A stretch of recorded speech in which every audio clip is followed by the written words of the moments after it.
Bonjour mesdames et messieurs. En septembre 2023, le youtubeur Squeezie organise une course automobile qui réunit de nombreux influenceurs. Manon Lanza cause un accident faisant perdre la course à son équipe. S'en est suivi une vague de propos sexistes, les internautes soulignant le fait qu'une femme soit maladroite au volant, insultes, racisme, homophobie, diffamation, cyberharcèlement. Quelles sont les limites à ne pas franchir en ligne, peut-on tout dire sur les réseaux sociaux? Il y a de plus en plus de personnes qui sont victimes de cyberharcèlement. En 2021, il y a le cas de Benjamin Lidjig, un jeune homme âgé de 18 ans au moment des faits, qui a reçu énormément d'insultes à cause d'une danse provocatrice dans une église à Paris. Il a subi un harcèlement très violent, aussi bien sur les réseaux que dans la vie réelle. Ses parents ont été touchés par l'acte de leur fils. 10 de ces cyberharceleurs ont été condamnés par la justice à des peines de prison avec sursis. D'autres violences sont fréquentes sur les réseaux sociaux, l'homophobie ou le racisme en ligne par exemple. Le joueur de foot Vinicius a été victime d'insultes à caractère raciste de la part des supporters. Cris de singe, imitations racistes, largement relayées sur les réseaux sociaux. Ces mêmes insultes ont été subies par Kylian Mbappé après qu'il ait raté son tir au but lors de l'Euro 2022.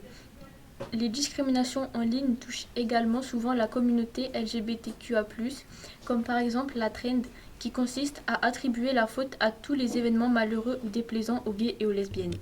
Et vous, avez-vous déjà été témoin ou victime de ces discriminations sur les réseaux sociaux ou de cyberharcèlement? C'est ce que nos journalistes vous ont posé comme question aujourd'hui. Alors j'étais collégienne, comme vous, et en classe, tout est parti d'une séance d'histoire, où il me semble que c'est moi, je me suis moquée d'un élève qui n'avait pas compris quelque chose.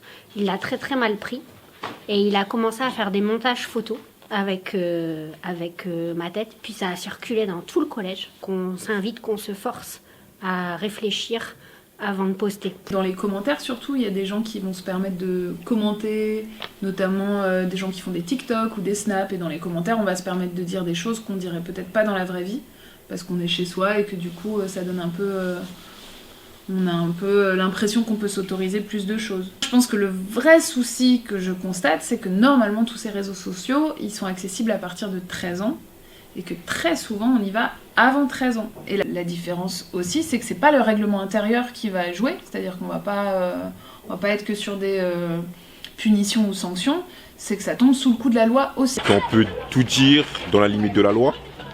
Donc par exemple les propos xénophobes, antisémites ou racistes, je pense pas qu'on puisse les tenir, que ce soit sur les réseaux sociaux ou dans la vie réelle. Nous nous sommes demandé si la loi punissait ce genre de comportement et si les plateformes mettaient des limites à leurs utilisateurs. Il y a 10 ans, les autorités traquaient le web et les réseaux afin de punir les auteurs de propos haineux. Comment combattre ces dérives, identifier leurs auteurs et bloquer les réseaux? C'est le travail de ces enquêteurs. 24 heures sur 24, ils surveillent la toile. Au départ, ce sont des internautes ou des associations qui donnent l'alerte. Les policiers doivent ensuite remonter jusqu'à l'auteur du message pour transmettre son identité à la justice. Nous pouvons donc conclure que les gens se sentent surpuissants quand ils sont en ligne et se permettent beaucoup d'insultes et des propos incitant à la haine, et abusent alors de leur liberté d'expression. En effet, les limites à la liberté sont fixes par la loi, et même sur les réseaux sociaux, la diffamation et l'incitation à la haine ou le racisme sont punis.